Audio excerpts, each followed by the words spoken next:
यहाँ पे क्वेश्चन है कि one end of a spring of force constant k is fix to a vertical wall and other of mass m resting on a smooth horizontal surface there is another wall at a distance of √3x0। देखो ये जो तुम्हारा block है इससे √3x0 दूरी पर एक दीवार बना दिया गया है इस बॉडी से, और जब ये बॉडी जा करके इससे कोलाइड करेगा तो वो कॉलिजन इलास्टिक होगा। और स्प्रिंग जो है कितना कॉम्प्रेस किया गया 2x0, मतलब एम्पलीट्यूड बन जाएगा 2x0 क्या बन जाएगा एम्पलीट्यूड, और रिलीज कर दिया गया। तो टाइम पीरियड ऑफ ऑसिलेशन यहाँ पर बताना है।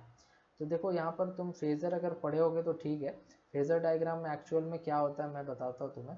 जैसे फेजर डायग्राम जो होता है ना उसमें हम लोग क्या करते हैं कि रेडियस से एम्पलीट्यूड्स को दिखाते हैं, ठीक है। ये रेडियस एक ऐसे डायमीटर बनाया और एक इधर डायमीटर ऐसे बनाया, तो यहाँ पर तुम्हारा जो रेडियस है वो इसका एम्पलीट्यूड होगा। तो रेडियस कितना है सो 2x0, तो 2x0 यहाँ पर एम्पलीट्यूड होगा। अब देखो ये जो ब्लॉक है यहाँ पर है ना, यहाँ पर जो ब्लॉक है ये कितना डिस्प्लेसमेंट इसका हो रहा है, ठीक है। इस तरफ इसका हो रहा है डिस्प्लेसमेंट √3x0 और इधर कितना हो रहा है 2x0, मतलब कि इस तरफ जो बच रहा है इधर वाला डिस्प्लेसमेंट इसका हो ही नहीं रहा, वो टाइम इसके पास बच जा रहा है। मतलब ये जो जा रहा है यहाँ जा कर के कोलाइड करने के बाद जितना वेलोसिटी से कोलाइड किया था उतना ही से ये लौट जा रहा है, कोलिजन इलास्टिक है।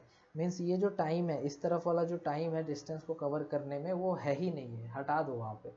तो देखो इसका डिस्प्लेसमेंट मीन पोजीशन से √3x0, मतलब मीन पोजीशन ये माना हमने, और इससे ब्लॉक √3x0 कुछ यहाँ पर जो है यहाँ से यहाँ तक √3x0 दूरी पे है।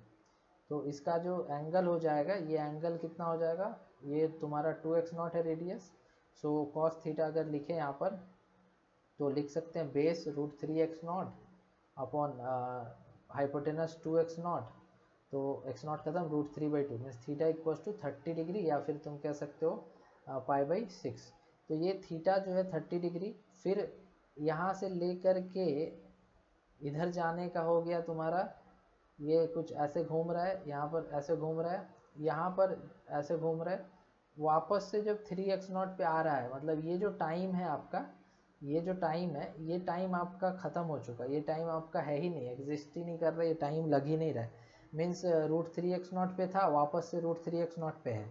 एक में ये एक्सट्रीम के तरफ, ये एक्सट्रीम है, एक में ये एक्सट्रीम की तरफ जा रहा था, और एक में ये मीन की तरफ, ये मीन है, मीन की तरफ जा रहा है। तो ये जो टाइम है ना ये टाइम निकाल लो, तो इसका थीटा कितना 2 थीटा। तो यहाँ पर जब हम लोगों ने पढ़ा है फॉर्मूला कि सर्कुलर मोशन में थीटा इक्वल्स टू ω t होता है, तो अगर हम लोग यहाँ पर थीटा के जगह पर 2π/6 रखते हैं तो इतना डिस्टेंस, इतना एंगल कवर नहीं हो रहा है, इज इक्वल्स टू ओमेगा होता है 2π/t into T. Means time यहाँ पर अगर देखो तो t/6, ये जो टाइम है ये कवर हो ही नहीं रहा। मीन्स टोटल टाइम पीरियड में t/6 का टाइम कवर नहीं हो रहा है, दैट मीन्स कि 5t/6 इसका टाइम पीरियड है ना। और t कितना होता है 2π√m/k होता है।